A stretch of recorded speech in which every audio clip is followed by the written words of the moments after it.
Alors, il va sans dire en fait que ces nouveaux pouvoirs vont donner confiance à Jesse. Donc Jesse il va prendre la grosse tête, il va prendre confiance en lui et ils vont vouloir tenter des choses. Donc il va encore une fois embrigader Oscar, non pas Oscar du coup, Oscar arrive mais c'est pas tout de suite, il va embrigader Hector, donc son meilleur pote, et il va lui dire bah viens on sort, viens on va en soirée, viens on va dans les meilleures soirées, les soirées un peu branchées, les soirées un peu réservés du quartier. Donc en fait, c'est les gros caïds du quartier qui organisent des soirées et des petits jeunes blancs becs comme Hector et Jesse n'ont rien à faire là en temps normal. Donc sauf que là maintenant, ils ont des couilles. Donc ils y vont, ils prennent la bagnole d'Hector, ils se rendent à une de ces fameuses soirées, ils arrivent. Donc effectivement, on voit bien qu'il y a des mecs avec des gueules, on les verrait en prison, ça ne serait pas surprenant, vous voyez. Donc là, ils s'incrustent, ils vont draguer, ils vont danser, ils vont accrocher deux petites meufs et ils vont vouloir les ramener. Ils les ramènent chez Jesse et bien sûr dans cette configuration dont on a parlé tout à l'heure, c'est-à-dire que tout le monde vit avec tout le monde, donc on est dans une grande famille avec la grand-mère et tout cela, bah bien sûr, il faut composer avec cela. Donc en fait, ils ne peuvent pas aller chez Jesse parce que la grand-mère ne dort pas. Donc il faut trouver un autre espace. Hector non plus ne peut pas, il y a des parents chez lui. Donc là, tout d'un coup, les filles se rendent compte que ces mecs qui les ont ramenés, qui avaient vraiment la confiance tout à l'heure, bah, c'est des petits genoux en fait. Ils savent pas où les amener, où finir l'action finalement. Ils ont pas une thune, donc ils peuvent même pas aller à l'hôtel. Et donc là, les filles, on sent qu'elles commencent à se refroidir en fait. Et là, Jesse se rend compte que c'est maintenant ou jamais, il faut trouver une idée, sinon bah, ce soir, bah, c'est sous l'oreille. Bah on a qu'à aller chez Anna. Donc ils vont chez la sorcière, donc ils rentrent dans l'appartement. Je sais pas comment ils vendent ça aux filles, donc ils rentrent dans l'appartement qui est normalement avec toutes ces défenses d'entrée mises par la police. Ils entrent quand même, et ils discutent un peu, puis ils finissent par se séparer. Jesse fait le coup il arrive à motiver Hector pour qu'il s'isole avec une des filles. Jesse se retrouve avec une autre des filles, donc ils vont dans une chambre, et là Jesse se rend compte que bah non, il n'a pas prévu le coup jusqu'au bout, bah, il n'a pas de préservatif. Donc là, il faut qu'il retourne en chercher, alors que la fille avait commencé à se déshabiller, ils avaient commencé à se mettre, ils avaient commencé à entreprendre les choses, on va dire. Le temps qu'il y aille, donc on a la fille qui reste seule, qui s'occupe sur son téléphone comme elle peut, petit à petit qui s'ennuie. Alors je sais pas si c'est parce qu'elle entend un bruit ou si c'est parce que tout d'un coup elle le constate. Je pense que normalement logiquement c'est parce qu'elle entend un bruit. Parce qu'en fait là où ils sont allongés, ils sont dans une des pièces dans une des chambres d'Anna ou dans une des pièces, peu importe. On voit en fait que le tapis n'est pas si continu que ça. On voit qu'il y a une sorte de trappe en fait qui est dessinée. Donc je pense qu'elle entend du bruit. Elle se dirige vers la trappe ou elle ouvre la trappe. Je crois qu'elle ouvre la trappe. Si la trappe s'était ouverte toute seule, elle se serait barrée quand même. J'espère pour elle. Donc elle ouvre la trappe sombre qui mène dans du noir. Et comme tous les personnages dans ce film sont complètement tarés, elle plonge la tête dedans. Elle veut voir, tiens, qu'est-ce qu'il y a dans cette trappe noire dans laquelle j'ai entendu du bruit. Je suis à moitié à poil, je vais mettre ma tête dans la trappe. Voilà, c'est vraiment du même acabit que dans Alien, je mets ma tête dans l'œuf. Voilà, donc elle met la tête et bien sûr, elle se fait saisir par Oscar. Il y avait Oscar depuis le départ là-dedans. Et c'est là qu'il a été planqué, c'est pour ça que la police ne le trouvait pas.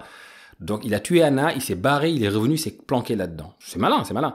Aller penser à chercher le meurtrier sur les lieux du crime, on n'y pense pas souvent. Donc en fait, il s'était planqué là depuis le début. On ne savait pas qu'il était là. Alors pourquoi il saisit la tête de la jeune fille, il la maintient comme ça, à part pour nous faire un jumpscare? Je ne vois pas l'utilité, ça m'échappe. Il finit par la relâcher. Donc c'est bien lui qui la relâche, parce que s'il est comme Jesse, qu'il est infesté, donc il a ce pouvoir surnaturel qui commence à se développer autour de lui, à la fois de protection mais aussi de force, elle s'est pas dégagée toute seule en fait. Donc il l'a laissé partir, donc c'était vraiment pour le jumpscare, donc elle se barre en courant, et là il sort, et on voit ses yeux, on voit que ça ne va plus en fait. Oscar a les yeux tout noirs, en fait, les yeux de la possession qu'on a déjà vu, on l'a déjà vu sur les jeunes filles, quand elles étaient possédées par Toby, on voit qu'il a les mêmes yeux. Il sort donc de la trappe, et il disparaît. On ne sait pas où il va. Jesse arrive, comprend pas ce qui s'est passé, pour lui la fille s'est barrée, mais on voit qu'il vient vers la caméra, il vient vers nous, il récupère la caméra, donc il doit visionner l'image. Donc là il comprend qu'il y a quelqu'un sans doute, il se met à chercher Oscar. Donc il lance la caméra, il commence à filmer, il le cherche, il rentre dans une salle de bain, et là quand il se retourne, boum, jumpscare d'Oscar, Oscar était derrière lui depuis le début, et Oscar ne va pas bien du tout. Oscar a une sale gueule, Oscar est gris, Oscar a les yeux noirs, et Oscar lui fait, elle a mis quelque chose en nous, et il lui montre son bras. Il lui montre son bras, et sur le bras il y a la même marque de morsure que Jesse avait. Sauf que Jesse l'a chopé en rêve, d'où la faiblesse du rêve, du coup.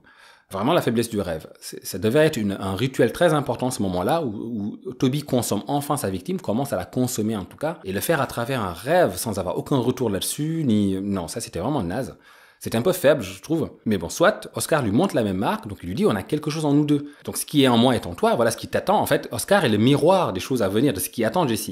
Il lui dit, la seule chose à décider, la seule chose à faire pour ne pas faire du mal à ceux qui nous entourent, c'est de nous tuer. Alors quand Oscar lui dit, j'ai la même chose en moi qu'en toi, je me suis dit, bah tiens, donc Toby est dans l'un et dans l'autre.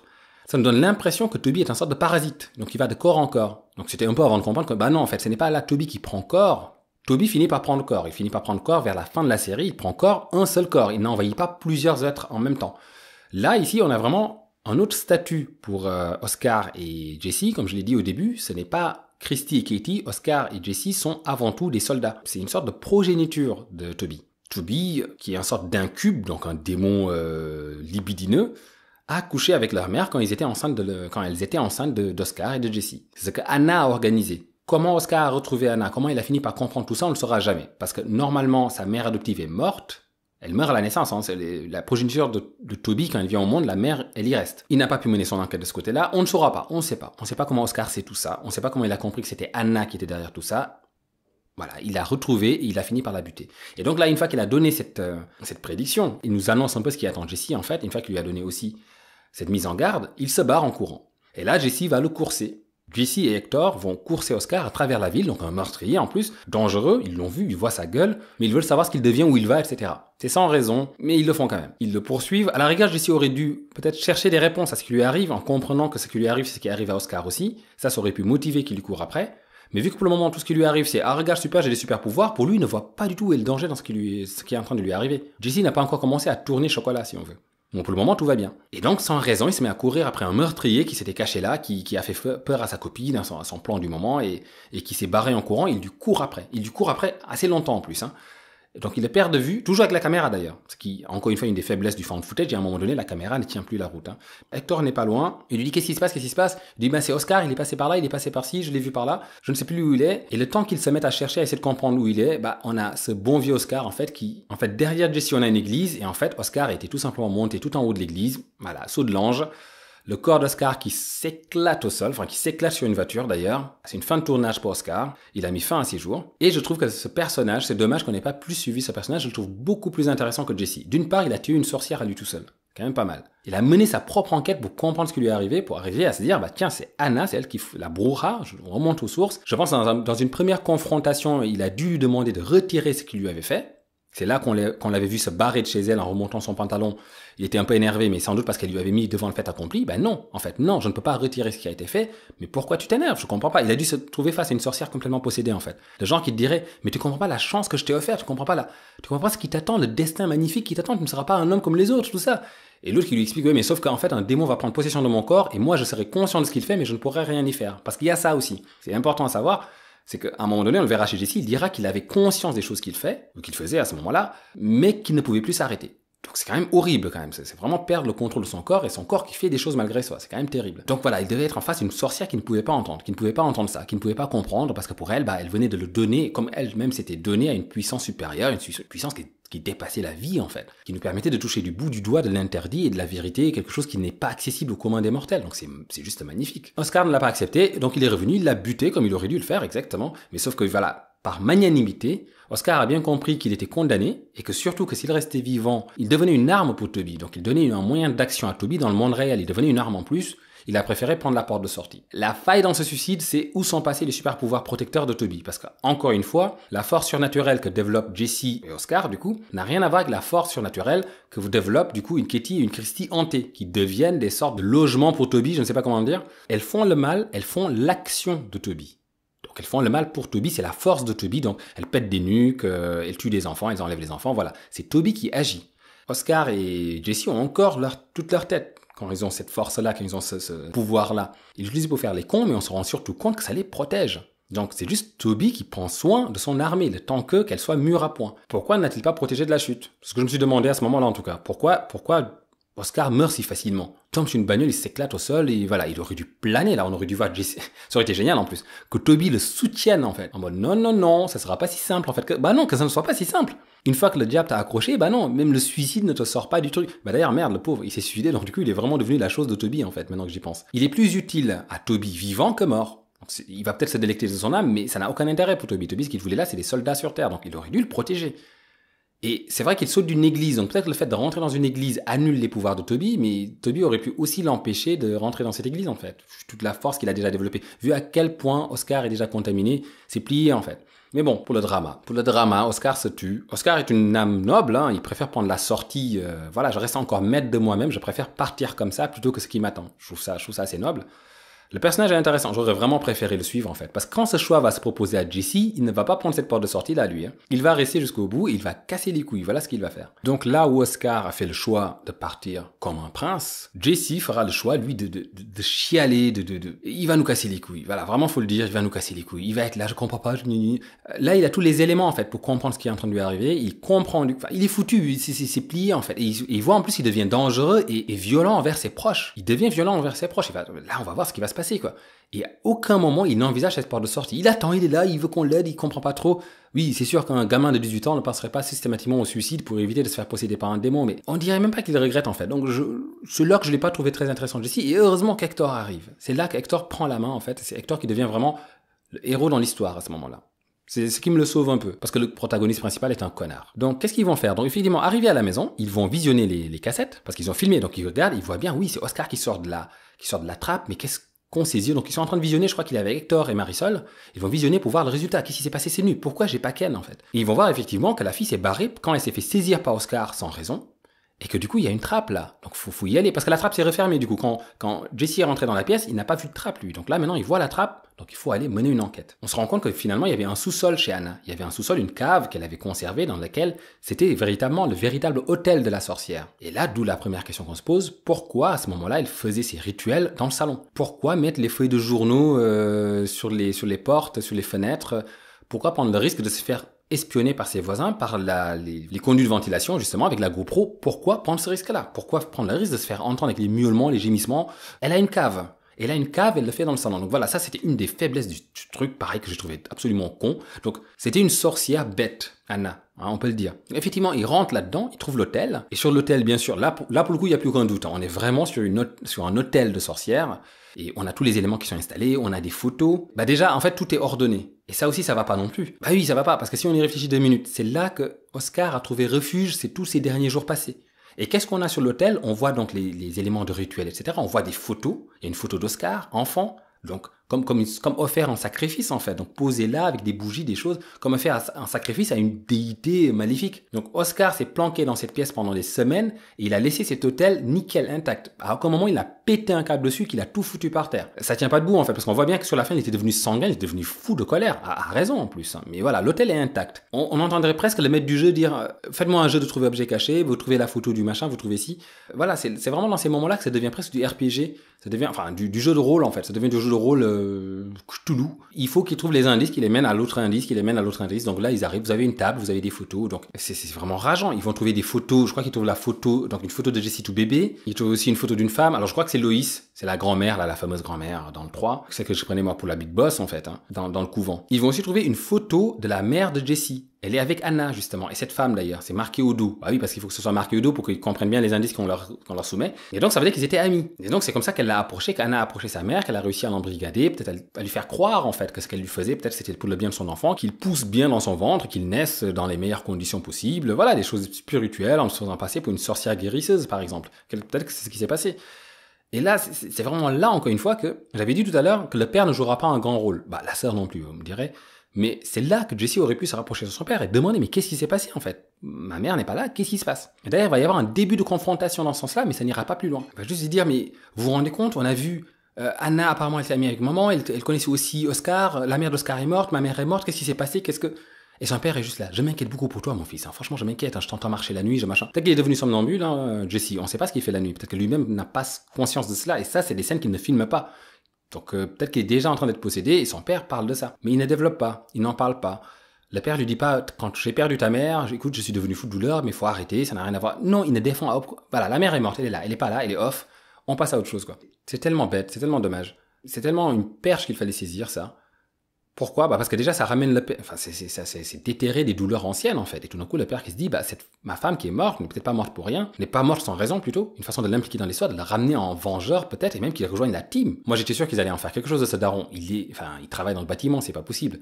Je pensais qu'il serait dans le fight final parce qu'on va avoir un fight final. Je l'aurais bien vu arriver avec sa truelle et défoncer des sorcières, ça aurait été génial. Non, il retourne au boulot ce soir-là. Et par contre Jesse lui ça va pas du tout. Une fois qu'il découvre tout ça. Je pense que les choses deviennent un peu plus claires dans sa tête. Là, il commence vraiment à se détériorer. Déjà, il a la peau... Alors, je sais pas si sa peau a toujours été comme ça, mais j'ai l'impression que sa peau commence à devenir dégueulasse, ou c'est juste dans le film. Il me semble qu'il commence à avoir des boutons de l'acné, une crise de puberté qui arrive, hein, peut-être.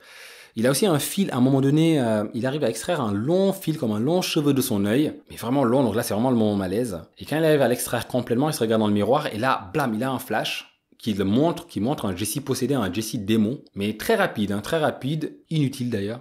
très rapide, bof, avec des dents acérées, tout ça, voilà.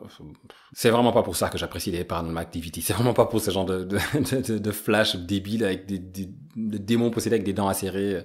D'ailleurs, j'en ai fait la miniature de la première vidéo, justement pour ça. Ça comment on dirait un requin, là, mec. On dirait une putain de bouche de requin. Ça n'a aucun sens. Ça n'a aucun sens. Donc, possédé par le démon, apparemment, ça t'aiguise les dents. Pourquoi cette transformation morphologique s'arrêterait juste à ça? Pourquoi il y aurait pas des cornes qui lui sortiraient des trous de balles? Enfin, j'en sais rien. Moi. Pourquoi les dents acérées? C'est vraiment con, ça. Enfin, bon, bref. Donc voilà, forcément, ça pose question. Qu'est-ce qui m'arrive? Qu'est-ce qu'on devient? Donc, le seul qui pourrait avoir des questions proches, la piste, en fait, forcément, qu'il faut développer, c'est la piste Oscar. Donc, le premier soldat mort au combat. Donc, du coup, Oscar, qui dit Oscar, dit le frère d'Oscar, dit Arturo. Arturo, donc, le fameux gang, le leader de gang, là, avec ses tatouages. Donc, ils vont chez lui, ils vont le demander, mais qu'est-ce qui s'est passé? Qu'est-ce que c'est que ce bordel? Et Arturo leur fait, il les amène dans la chambre où vivait, enfin la chambre d'Oscar, chambre dans laquelle en fait il était complètement rentré dans une sorte de transformation morbide avant les événements. Il avait commencé à s'intéresser à une série d'enfants enlevés et abandonnés, donc il avait commencé à mener son enquête. C'est vraiment ça, c'est vraiment un enquêteur du paranormal, hein. C'est vraiment, on est dans du Toulouse game, vraiment, dans du RPG Call of Toulouse. Et donc il avait commencé à mener son enquête, donc il y a des journaux, des magazines un peu accrochés partout, et là ils vont trouver encore l'autre indice du coup, dans tout ce journal, dans tout ce machin, faites-moi un jet de trouver objet caché. Mais c'est vraiment ça. Et donc il menait cette enquête, donc ça veut dire que c'était à la veille de la cérémonie de remise de diplôme en fait. Donc normalement, quand on mène des enquêtes comme ça dans Toulouse et qu'on commence à mettre le doigt sur quelque chose d'impossible, d'incroyable, on perd des points de santé. On devient de moins en moins stable, on devient de plus en plus fou. On commence à comprendre qu'il se passe quelque chose dans le monde qui nous échappe complètement et qui est complètement taré. Et vous n'avez même pas envie d'en parler parce que tout le monde vous prendrait pour un fou. Et en plus, pour Oscar, on est dans un autre level là. On est dans un level où il est directement concerné, il est lui-même maudit. Oscar, finalement, c'est le mec dans Innsmouth en fait. Il est le héros dans Innsmouth qui, à un moment donné, croit qu'il a résolu l'affaire et finalement on se rend compte qu'il fait partie lui-même de cette population qu'il vient de combattre et qu'il est quelque part condamné. Il y a de quoi perdre la raison en fait. Non, Oscar était assez en forme pour faire le discours de fin d'année. Mais voyons, quoi, il pouvait pas prendre un autre comédien pour faire ça et juste laisser Oscar dans un coin en mode on comprend pas ce qui lui arrive, c'était un élève très brillant mais il a même foiré son discours, c'est lui qui devait le donner, qu'est-ce qui lui est arrivé? Mais parce que tout simplement Oscar est en train de devenir dingue en fait et réalise qu'il est maudit. Dans tous les cas, Oscar effectivement a occupé sa pièce en mettant des journaux partout, des fils qui relient un journal à l'autre, enfin je sais pas s'il a vraiment fait ça, mais en tout cas il y a des journaux partout. Un peu le cliché du je mène une enquête, donc j'ai besoin que tous les éléments soient sur les murs pour m'y retrouver. Moi, je pense que dans un classeur ordonné, ce serait peut-être plus simple, mais bon, bref. Chacun sa technique. Et là-dedans, ils comprennent que, mais putain, mais c'est toujours le premier enfant mâle de la famille. Qu'est-ce qui se passe? Apparemment, le premier enfant mâle de la famille devient un soldat dans cette version de l'histoire. Alors que dans les toutes premières versions, de ce qu'on avait compris de Toby, il voulait le premier enfant mâle pour prendre corps. C'est ce qu'il voulait. Là, on cherche des soldats. Que des soldats qui naissent, des mères qui meurent, des familles qui sont claquées, des visages biflés, voilà. Plein de choses qui se passent avec Toby alentour. Quand Jesse commence à comprendre ce qui va lui arriver là, il se barre. Il est vénère, il se barre. Parce que devant tout ça, devant ce truc, ces nouvelles qui commencent à se préciser de plus en plus, son destin qui se précise de plus en plus, ce qui lui est réservé, il perd pédale en fait. Il perd les pédales, il perd tout contrôle et il se barre tout fâché, tout aigri. Et on a Arturo qui demande mais qu'est-ce qui arrive à votre pote là? Et eux, ils veulent pas en parler. Je sais même pas pourquoi Arturo les a rentrés là-dedans. En fait, quand on y pense 2 minutes, Arturo c'est un chef de gang qui vient de perdre son frère, qu'il aimait beaucoup apparemment. Son frère s'est jeté du haut d'une église et s'est pété la gueule sur une voiture. Son corps a éclaté dans tous les sens. C'est de la bouillie, voilà, c'est de la bouffe pour poisson. Dans cet état de deuil où il y a la mère éplorée à côté, il en parle d'ailleurs à un moment donné. Faites pas trop de bruit, touchez à rien, faut pas que ma mère soit. Elle est complètement dévastée par la nouvelle si on veut. Dans cet état-là, il reçoit 3 personnes qui lui disent, qui s'intéressent à l'affaire. Ils sont en train de filmer en plus. Est-ce que tu peux nous montrer la chambre d'Oscar? Mais à quel moment? Pourquoi il est si sympa avec eux? On n'aura jamais compris. Ils auraient dû lui expliquer une partie. Écoute, on croit comprendre ce qui s'est passé à Oscar. C'est en train d'arriver à notre pote qui est là. On veut le venger, on veut surtout résoudre ça une bonne fois pour toutes. Parce que cette Anna ne devait pas être la seule. Quelque chose, d'accord? On n'a pas ça. Il les aide, et quand il se barre en courant, Arturo comprend pas pourquoi vous êtes venu si vous devez vous barrer tout de suite. Et eux auraient dû lui répondre, mais pourquoi il nous a fait entrer aussi, espèce de connard? Personne ne comprend personne ici. Au moment de se barrer, donc Hector, qui, comme je l'avais dit, commence à prendre les devants, récupère une petite note, parce que parmi tous ces garçons disparus, il y a une fille. Et on la reconnaît, c'est Ali du 2. Ali, qui était donc la seule fille rescapée vivante d'un massacre à la Toby. C'est-à-dire quand Katie avait débarqué chez Christy, parce qu'ils avaient réussi à exorciser Christy, je fais un rapide résumé du 2, Christy avait été possédée, le mari de Christy avec la femme de ménage, là, comment elle s'appelait? Maria, je sais plus. Ils avaient réussi à l'exorciser avec donc une croix en bois et de l'huile d'olive, comme quoi les meilleures recettes. Toby s'était barré chez Mika et Christy. Il avait fini par posséder Katie, pardon, parce que les noms se ressemblent en plus, c'est vraiment con. Il avait fini par, du coup, posséder donc l'autre sœur, Katie, parce que Mika était un con, son copain était un con. Du coup, une fois qu'il l'a possédé, il est revenu leur péter la gueule. Donc, pour dire à quel point il est haineux, en fait. Il s'est fait bouter hors de France. Il a été envahir les Anglais. Les Polonais, par exemple, il est revenu envahir la France, du coup. C'est juste génial, quoi. Voilà ce qui s'est passé en réalité. Quand il a fait ça, quand il est revenu sous la forme d'une Katie possédée, donc il a pété la nuque de David, il lui a fait un coup à la Rambo ou à la Schwarzy. Qu'est-ce qu'il a fait à Christy, du coup? Il lui a fait un sorte d'effet Dragon Ball un peu, une boule de feu dans la gueule, une boule d'énergie, pardon, dans la poitrine. Elle est partie voler 5 mètres plus loin. C'est une fin de tournage pour Christy. Le chien, de toute façon, il était mort. Et donc, il restait que le bébé, donc elle prend le bébé, elle se casse. Et Ali n'était pas là, Ali était en vacances. Donc c'était ça la fin du 2. Donc Ali revient de vacances et trouve sa mère, sa belle-mère éclatée contre les murs, son père avec une nuque un peu plus longue que quand il est parti, et son petit frère disparu. Elle a quel âge, Ali? Elle devait avoir peut-être 18 ans à ce moment-là. Ali n'a pas fini dans un hôpital psychiatrique. Ali n'a pas fini sous soins intensifs. Ali est devenue enquêteuse du paranormal. Quand je disais que cette série allait dans tous les sens, Ali devient donc une enquêteuse du paranormal et Oscar a trouvé sa piste pour marquer que c'est la seule survivante et il y a son numéro de téléphone dessus, comme quoi les journalistes au Mexique ne respectent rien du tout. Il récupère ce numéro de téléphone, il se dit au cas où. Et il a raison, parce que c'est devenu une enquêtrice du paranormal et elle sait plein de choses. Elle va même nous expliquer pourquoi le 18 ans. C'est juste génial. Et c'est là qu'on va avoir le premier signe du coup d'un Jesse qui perd les pédales en fait. Parce qu'ils vont faire les courses. Il lui demande, mais pourquoi t'es parti comme ça, Jesse, qu'est-ce qui t'arrive? Il est là, non, rien. Il boude, il fait son ténébreux un peu. Voilà, Jesse, possédé, ça va être le ténébreux. C'est le rôle, il va le jouer dans ce sens-là. Et là, tout d'un coup, pendant qu'ils font les courses avec Hector, tout d'un coup, il voit que, merde, il y a Marisol qui est en train de parler à un autre garçon. C'est pas possible. Donc, il va l'embrouiller. Il vient le voir, il a 2 répliques. Qui es-tu? Tu l'embêtes? Les 2 lui répondent, c'est un ami. Non, il ne m'embête pas. Et du coup, il a plus d'arguments. Donc, il reste planté là comme un con, mais ça lui plaît pas d'avoir l'air d'un con. Donc, en fait, il fixe le garçon en mode, je vais te défoncer. C'est juste ridicule. Il le fixe comme, pourquoi avoir créé cette embrouille à la con? Enfin, je sais pourquoi, mais c'est tellement naze. Il le fixe. Marisol qui fait, ça va, Jessie, qu'est-ce qui t'arrive? Et le jeune homme en face qui lui fait, ça va, mec, c'est quoi ton problème? A raison, d'ailleurs, encore une fois. Je parlais à une meuf que je connaissais depuis la primaire, son pote vient m'embrouiller, tu vois. Et donc, Jessie lui dit, tu dégages de là, tu te casses maintenant. Le gars, il fait, pourquoi? Non. Et Jessie le pousse, donc, on sait maintenant qu'il est devenu très très fort, il devient de plus en plus fort en fait. Donc bien sûr le pauvre jeune homme là qui est mince comme une allumette, il va voler 5 mètres plus loin. Ils essaient de l'arrêter et il y a directement, alors le propriétaire du magasin qui est trop chaud. Il est trop chaud, il sort avec une batte de baseball, il fait vous dégagez. Il commence à dire à Jesse, tu dégages. Il sort directement avec la batte de baseball, hein. C'est même pas, il sort, il essaie de parler, de séparer les jeunes. Batte de baseball. Le mec ne perd pas de temps. Et Jesse lui fait qu'est-ce que tu vas faire? Vas-y tape. Et le mec se met en position pour taper. Le mec, c'est-à-dire que littéralement, si Jesse était juste un jeune homme normal, il allait péter la gueule à un jeune homme dans son magasin parce qu'il a commencé à embrouiller un autre jeune direct. Hein. C'est même pas, il a essayé de lui parler plus de 2 minutes. En 1 minute, il est confronté à une résistance, il essaie de résoudre le problème par une batte de baseball dans la gueule. C'est ça les épiciers qu'on aime, c'est ça qu'on veut dans notre cité. Donc il essaie, il met son coup, il le met de toutes ses forces, il allait le tuer. Il était prêt à tuer ce jeune. Mais c'est génial, le mec va aller en prison parce qu'il y a un jeune qui a poussé un autre jeune dans son magasin, mais c'est juste génial. Donc il met un coup de toutes ses forces. Et bien sûr, c'est pour le film, c'est pour qu'on voit que Jesse est devenu hyper balèze. Plus fort que Superman, il arrête la batte avec une seule main. Donc réflexe surhumain, il arrête la batte d'une seule main. Il l'attrape d'une seule main. C'est pas si impressionnant que ça, mais quand même, dans le monde réel, c'est hyper impressionnant d'arrêter une batte de baseball d'une seule main quand même. Surtout quand elle est envoyée de toutes les forces par un épicier vénère qui n'a pas mangé que de la salade, vous voyez. Et du coup, l'épicier se rend compte que, ce jeune homme vient d'arrêter ma batte d'une seule main, il la tient. Et il le tient tellement fort que même moi, je bouge plus. Donc là, l'épicier n'emmène pas large. Donc qu'est-ce qu'il fait? Il lâche, il se barre. Mais littéralement, il lâche, il se barre. Et moi, je pense que c'est ce personnage-là qu'on aurait dû suivre, en fait. Cet homme est passionnant. Il passe de 0 à 100 et il retourne à moins 100 après. Il était calme, il passe à l'attaque et après il passe à la fuite. C'est pas possible. Et donc, pendant tout ça, Marisol qui sert à rien, elle n'arrête pas de répéter « Oh, Jesse, arrête !» Hector qui est à côté « Jesse, mais qu'est-ce qui t'arrive? Ce qui n'empêche pas de filmer. Encore une fois, la faiblesse du found footage, mais je vais arrêter d'insister là-dessus, parce qu'on a compris. Et Jesse se barre de là, donc tout le monde se sépare, tout le monde se casse, et Jesse s'arrête pour méditer un peu sur ce qu'il vient de faire, et il fait « Je ne sais pas ce qui m'est arrivé, je ne me contrôlais pas. C'est comme si quelqu'un d'autre faisait les choses à ma place. » Ok, donc c'est pour ça que je disais tout à l'heure, effectivement, le destin qui l'attend, c'est ça, c'est devenir vraiment un puppet, une marionnette, quoi. Sauf que si c'est quelqu'un, c'est Toby, franchement, un coup de jalousie comme ça à la con, qu'est-ce que Toby en a à foutre de Marisol, sérieusement? Il aurait dû lui faire autre chose, quelque chose de plus taré, en fait. Quelque chose de plus indécent. Alors, pas forcément contre la religion, car comme je l'ai déjà dit, Toby n'est pas forcément un démon C'est pas le démon classique qu'on va avoir, qui va avoir peur d'une croix ou un truc comme ça. Même si c'est qu'on a vu dans le 2, etc. Mais je l'ai jamais pressenti comme ça. Je trouvais que c'était une faiblesse, ça aussi. C'est vraiment du paganisme, Toby. Et putain, il y a un deal à respecter, faut lui donner quelque chose, il se casse, ou il te prend quelque chose, c'est simple comme bonjour.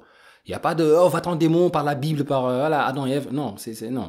Powers, Christ compels you. Non, ça marche pas avec Toby. Ça n'aurait jamais dû marcher avec Toby, ça. C'est pas son genre. C'est pas cette mythologie, ce lore tel qu'il est construit, ça ne marche pas. Le truc de la croix et tout ça, bah, il faudrait garder ça pour l'exorciste. Ici, on est dans autre chose. Ici, on est dans du deal, que du deal. C'est purement mercantile. C'est du commerce. Toby, c'est du commerce. On est dans du commerce d'âmes, de corps, de sorcières, de femmes enceintes, de trucs comme ça. Voilà, on est dans ce commerce-là. Et ça me plaît beaucoup. Dans le sens, ce film propose autre chose. Ça nous change du démon. Et surtout, à partir du moment où on n'a pas, en fait, toute une litanie avec un prêtre qui nous récite pendant 2 heures des extraits de la Bible ou autre, hein, moi, je dis merci. Donc, il dit qu'il ne contrôlait pas, et voilà ce que Toby a fait de son corps, c'est-à-dire le rendre fou furieux et le pousser à bousculer un jeune homme dans un supermarché. Bon, on va dire que c'est ses débuts, c'est le temps qui se chauffe. Après, ce moment n'est pas tout à fait perdu parce que je trouve qu'il commence à comprendre qu'il est foutu. Là, il le dit enfin. Il n'arrivait pas à le dire, il était juste en colère, en mode, il faisait son obscur. Et là, tout d'un coup, maintenant que ça a pété, qu'il se rend compte qu'il regrette ce qu'il a fait, il parle et il leur dit, en fait, je croyais que j'étais spécial. J'ai cru que j'étais spécial à un moment donné, avec cette force, avec ce pouvoir spécial, mais en fait, non. Il y a un truc qui va pas du tout avec moi. Et donc, quelque part, il appelle à l'aide. Et c'était touchant, ce moment-là. Donc, bien sûr, il se tourne vers le seul objet de communication qu'il connaisse. Il se tourne vers la Ghost Box, vers le Simon Says, vers le jeu, là, avec les 4 couleurs. Donc, depuis le début, il communique avec Toby grâce à ça. Parce que Toby utilise la couleur verte ou la rouge. Verte pour dire oui, rouge pour dire non. Il aurait dû les embrouiller à un moment donné et faire du jaune, juste pour foutre la merde. Mais bon, il l'interview et il commence à lui demander. Bon, déjà, on sent que l'ambiance a changé. Hein. Maintenant qu'ils se mettent autour de cette box, ils sont plus comme avant, folichons, qu'est-ce qui se passe? Non, là, l'ambiance a vraiment changé. Ils sont posés, ils veulent poser des questions. Ils veulent comprendre ce qui se passe. Et Jésus lui dit, est-ce que t'es là? Est-ce que t'es toujours là? Il répond, oui, je suis là. Et quand il répond oui, cette fois-ci, ils sursautent. Ils ont peur, en fait. Cette fois-ci, c'est plus, oh, c'est marrant. Non, cette fois-ci, c'est, oh, merde. Et oui, je veux que tu me laisses tranquille. Il y a Toby qui fait non, qui appuie, donc le rouge. Je veux que tu me laisses tranquille. Non, je veux que tu me laisses tranquille. Non, il dit, je veux que tu partes, que tu me foutes la paix, que tu me laisses tranquille pour de bon. Et là, le non qui devient enfoncé, qui ne se lâche plus, et qui spam, en fait, non. Donc on sent que Toby s'énerve, en fait. Toby n'aime pas qu'on le contredise. Et donc là, la seule solution qu'il trouve à faire, Jesse, je parle, c'est de retirer les piles. L'objet s'arrête, et là Marisol pose la question, mais vraiment, effectivement, la question qu'on se pose tous, est-ce que tu crois qu'il est parti? Bon, là, j'étais par terre, hein. C'est tellement, en plus, elle joue tellement mal, donc c'est magnifique. Est-ce que tu crois mais bien, il vient de te dire non pendant 2 minutes non-stop, et elle pose la question, est-ce que tu crois, comment il le dit en plus? You think it's gone? Mais vraiment comme si elle demandait, on mange à quelle heure? Elle joue tellement mal. Non, ils l'ont vraiment prise juste parce qu'elle est mignonne, mais c'est pas possible, quoi. Et là, bien sûr, on arrive au piège cette nuit-là. Jesse va se faire piéger. C'est-à-dire qu'on va entendre le chien qui aboie. Voilà, ça aussi c'est con en fait, mais bon. On entend le chien qui aboie. Jesse se lève. Comme c'était arrivé au tout début, quand il a ouvert la porte pour voir qui est là, il y avait personne, il sentait une présence à l'intérieur et non pas à l'extérieur. Bah, cette fois-ci, il entend encore son chien qui aboie. Toby a le don pour attirer les chiens apparemment. Il le suit et il se rend compte que l'aboiement vient de chez Anna. Et là, il panique. Il n'appelle personne, il ne réveille pas son père, il fonce pour essayer d'aider, pour essayer de retrouver son chien. Et donc il se rend compte à un moment donné que le bruit vient effectivement de la fameuse cave. Donc il faut ouvrir le cellier et descendre. On sent quand même qu'il se chie dessus. Mais comme tout le monde, hein, il aime son chien, donc il va y aller. Et quand il commence à descendre, on voit que derrière lui, il y a une ombre, une sorcière là qui est debout dans le noir. On ne sait pas qui c'est, elle ne bouge pas. On comprend qu'on est dans un guet-apens en fait. D'ailleurs, on avait cette sorcière au début, j'avais oublié d'en parler, mais c'était pas très intéressant. Mais la première fois qu'ils sont descendus dans la cave là, quand ils ont vu qu'il y avait l'hôtel avec les photos, tout ça, ils étaient en bas, ils ont entendu un bruit tout d'un coup, en haut, donc à l'étage. Donc quelqu'un d'autre était rentré chez Anna, et eux ils étaient dans la cave, donc ils sont mis à murmurer pour ne pas faire de bruit. Qui est là? Donc ils essaient d'épier, ils voient que c'est une femme blanche qui est entrée, sans doute une des sorcières, peut-être même Louise, et qui sans doute les pressent parce qu'elle commence à descendre dans la trappe, elle sent qu'il y a une présence, elle se barre. Donc elle a dû les sentir, elle a dû sentir qu'ils étaient là, donc elle se casse. Bah là, on peut se dire que ça doit être elle à nouveau. Donc il descend dans la cave, il va pour chercher son chien, et il me semble, donc dans la cave, pour faire bien creepy, il y a des sortes de toiles en plastique, des bâches en plastique qui sont tendues un peu partout, tous les 2 mètres, on va dire. Donc il faut les écarter pour avancer, donc on ne voit pas ce qui nous attend. Donc ça crée un peu cette tension et cette surprise, motherfucker, qui peut nous attendre. Il pousse une bâche, pousse une autre bâche, pousse une bâche, et bien sûr, au bout d'une bâche, boum, on a les 2 gamines, Christy et Katie, avec les yeux noirs, qui lui disent « He's coming for you » ou « He's ready for you », je me rappelle plus, mais il est prêt pour toi, ou ça y est, c'est bon là, enfin, il va te croquer, Et là, Jesse oublie son chien. Il oublie son chien parce qu'il se barre en courant. Je pense que tout le monde aurait oublié son chien quand même. Donc il oublie qu'il était venu pour le chien, il se barre, mais sauf que bah oui. Toby, bien sûr, il referme la trappe très violemment sur son nez, mais il attend juste en fait qu'il soit presque à la sortie, et là il rabat la trappe. Et donc, un grand classique de Toby, hein, rabattre cette porte de sortie pour appuyer dans le désespoir de la victime, qu'il chope comme ça, là, comme une souris dans un piège de chat. Pas dans un piège de chat, mais prise au coin. Enfin, les chats ne font pas de piège, mais prise dans un recoin par un chat, du coup. Et là, le chat sait bien qu'il est à lui, et il attend un peu que ça monte un peu, il veut jouer, en fait. Et là, on l'entend arriver, exact. Alors, dans quoi ça m'a fait ça? Oui, ça a fait ça dans le 1. C'est-à-dire que la première fois, quand Toby est assez puissant pour se manifester physiquement, pour qu'on entende des bruits de pas de Toby, c'est quand tout d'un coup, en fait, il se dirige vers la porte, il se réveille, Mika et Katie se réveillent, ils se disent, il y a un bruit là, non? T'as entendu quelque chose? Et tout d'un coup, on entend des bruits de pas, pas aussi débilement, mais de plus en plus fort, en fait. Quelqu'un qui arrive, mais avec de gros sabots, qui court, qui commence à courir, en fait, qui marchait au début, puis qui commence à courir. Et en fait, il vient juste pour fermer la porte, pour claquer la porte. À voir, c'est ridicule. Si le démon devait être visible et qu'on voit cette action, c'est débile, mais effectivement, auditivement et par rapport au résultat, juste une porte qui claque, parce qu'il a rien d'autre qu'il peut se faire. Bah, en fait, c'est vachement efficace. Moi, j'aurais préféré qu'il fasse ça pour venir mettre une grosse mandale à Mika, mais qu'il aille par terre, en fait. Ça aurait été encore plus génial. Mais ça, c'est autre chose. On est dans un scénario un peu plus, ça aurait été un peu plus cocasse, là. Là, on est dans quelque chose qui veut faire peur, donc en fait, il arrive comme ça, souvent, il claque la porte. Il avait fait dans le premier, donc là, il refait la même, mais sauf que cette fois-ci, il arrive sur Jesse. Et vu que dans ce film, il y a déjà un début de manifestation, bah, il a déjà une forme, une sorte de forme noire, il est là, physiquement, et il se jette sur Jesse. On a compris que c'est plié, là. Alors, comme j'avais dit que Jesse avait commencé à jouer ce rôle du gamin possédé en jouant un peu bad boys, un peu gloomy, un peu dark, un peu gothique. Un peu ado émo gothique, bah là il est à fond là maintenant. Maintenant il parle plus, il a les yeux sombres comme ça, foncés, il regarde devant lui, il parle pas. Hector vient lui rendre visite, et là il est là. Il est sur son téléphone, je sais pas ce qu'il fout sur son téléphone parce que vraiment là la possession a vraiment commencé, donc Toby le tient, bah il geek quand même sur son téléphone, bon ok. Il geek sur son téléphone, Hector essaie de lui parler, et il va le ridiculiser un peu, il va prendre la caméra, filmer Hector, on sent que Hector est gêné, il lui fait ah, vas-y parle, t'as rien d'intéressant à dire hein. Hector ne sait pas quoi faire. Et Hector, il fait, mais arrête, mec, on est potes et tout, qu'est-ce que tu me fais là? Il lui fait, bah non, t'es pas mon pote, t'as jamais été mon pote. Tiens, prends ta caméra, c'est peut-être ta caméra ton pote en fait. Et donc, casse-toi. Hector se barre de là, il se dit, là, ça va plus, là, il devient de pire en pire. Et donc, il faut qu'on appelle de l'aide. Qu'est-ce qu'on appelle? Qu'on appelle Dr. Avery, le démonologue du 1 que j'ai toujours voulu revoir, mais que j'ai toujours voulu voir en fait, qu'on n'a jamais pu voir. Non, on va appeler Ali.